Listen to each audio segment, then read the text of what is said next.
तो आज से लागू हुए नए कानूनों को लेकर अब राजनीतिक विवाद बढ़ता जा रहा है। इस वक्त की बड़ी खबर मैं आपको बताने जा रही हूं। कांग्रेस ने लोकसभा में ये जो तीनों क्रिमिनल लॉज आज से जो लागू हुए हैं उस पर चर्चा की मांग की है।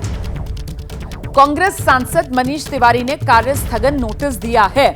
मनीष तिवारी ने तीनों कानूनों को जेपीसी में भेजने की मांग की है। तो तीन नए कानूनों को जेपीसी जॉइंट पार्लियामेंट्री कमेटी में भेजा जाए, इसी को लेकर मनीष तिवारी की तरफ से कार्य स्थगन प्रस्ताव लोकसभा में दिया गया है। तो ये तीन नए कानून 2023 में बन गए थे, 1 जुलाई 2024 से लागू होने थे और रात 12 बजे से देश में ये नए कानून लागू हो चुके हैं, लेकिन इसको लेकर सियासत गरमाई हुई है। और इस बीच आपका परिचय करा देती हूं। इस वक्त हमारे साथ हमारे तीन सहयोगी मौजूद हैं। आप देख सकते हैं नीरज पांडे हमारे साथ जुड़ रहे हैं दिल्ली से, जैनेंद्र कुमार भी हमारे साथ मौजूद हैं, मनोज वर्मा हमारे साथ हैं। मैं इन तीनों का रुख करूंगी, लेकिन इससे पहले एक और बड़ी खबर आपको बताते हैं। और ये जो खबर आ रही है वो कांग्रेस अध्यक्ष मल्लिकार्जुन खड़गे को लेकर जानकारी सामने निकल कर आ रही है।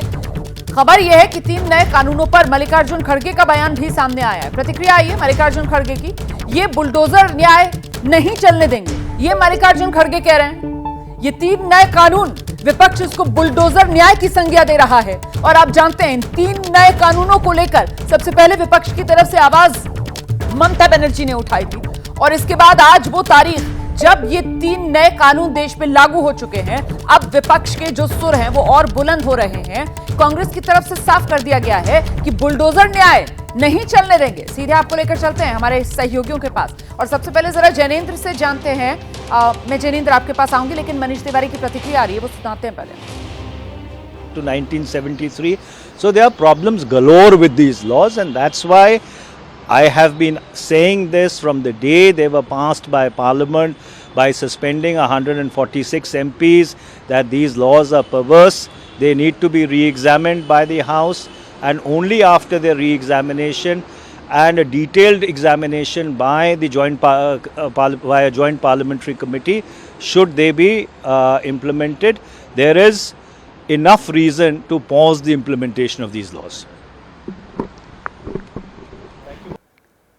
मनीष तिवारी को आप सुन रहे थे, उनकी तरफ से यही कहा जा रहा है कि उन्होंने कार्यस्थगन प्रस्ताव इसीलिए सदन में दिया है क्योंकि वो ये चाहते हैं, बल्कि पूरा विपक्ष ये चाहता है कि ये तीन नए कानून 2023 में जब 146 विपक्ष के सांसदों को निलंबित करके इनको पास किया गया, ये काले कानून हैं, इन पर तब चर्चा होनी चाहिए थी जो नहीं हो पाई, और ऐसे में अब इन्हें लागू नहीं किया जाना चाहिए। जॉइंट पार्लियामेंट्री कमेटी के पास इन तीनों कानूनों को भेजना चाहिए और तब तक के लिए इनको सस्पेंड करना चाहिए, ये कहना है मनीष तिवारी का। हम सीधे आपको लेकर चलते हैं अपने सहयोगियों के पास। जैनेंद्र, मुझे बताइए, ये तीन नए कानून ये तो लागू हो गए हैं देश में, अब ऐसे में आज से विपक्ष की क्या तैयारी है? क्योंकि आज वो तारीख जब ये कानून लागू हो गए, ऐसा लग रहा है अचानक से कांग्रेस पार्टी जागी और आज ही कार्यस्थगन प्रस्ताव, आज ही मल्लिकार्जुन खड़गे का ये बयान कि साहब ये बुलडोजर न्याय है, नहीं चलने देंगे। जैनेंद्र,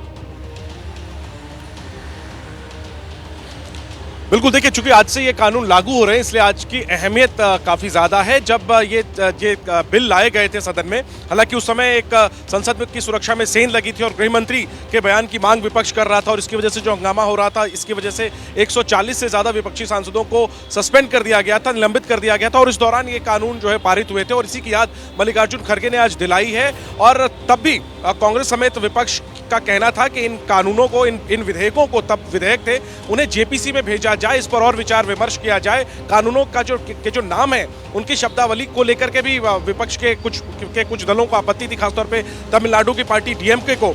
तो विपक्ष तब भी ये मांग कर रहा था कि इसको जेपीसी को भेजिए, इस पर और विचार विमर्श और चर्चा की जरूरत है, लेकिन तब ऐसा कुछ नहीं हुआ था और कानून पारित हो गए थे, आज से लागू भी हो गए। तो यही वजह है कि आज मनीष तिवारी ने इस पर कार्यस्थगन का नोटिस दिया है। मल्लिकार्जुन खड़गे भी निशाना साध रहे, कांग्रेस समेत विपक्ष एक बार फिर से इन तीनों का जो कानून बने हैं इनको जेपीसी में भेजने की मांग कर रहा है, लेकिन उसे भी पता है कि ये कानून अब लागू हो चुके हैं, ये सिर्फ रस्म अदायगी हो रही है विरोध प्रदर्शन की। इसको लेके कोई खास विरोध प्रदर्शन की कोई तैयारी नहीं है। राष्ट्रपति के अभिभाषण पर धन्यवाद प्रस्ताव पर चर्चा की आज से औपचारिक शुरुआत, हालांकि राज्यसभा में तो शुक्रवार को ही हो गई थी। विपक्ष आज इसमें भाग लेने वाला है। ठीक है, 11 बजे मल्लिकार्जुन खड़गे राज्यसभा में बोलेंगे, लोकसभा में राहुल गांधी का भाषण तकरीबन 12 बजे के आसपास होना है। तो विपक्ष आज से राज्यसभा में और लोकसभा में राष्ट्रपति के अभिभाषण पर जो धन्यवाद प्रस्ताव पर चर्चा होगी, उसमें उसमें भाग लेगा और इस दौरान चाहे वो नीट पेपर लीक विवाद हो या ये तीनों कानूनों का मामला हो या इसके अलावा अन्य मामले हो, उन सबको अपने भाषणों में उठाएगा रोमाना। बिल्कुल, देखिए हम तो शुक्रवार को भी जब विपक्ष की तरफ से इतना हंगामा बढ़ा था कि लोकसभा की कार्रवाई स्थगित कर दी गई थी आज सोमवार सुबह 11 बजे तक के लिए,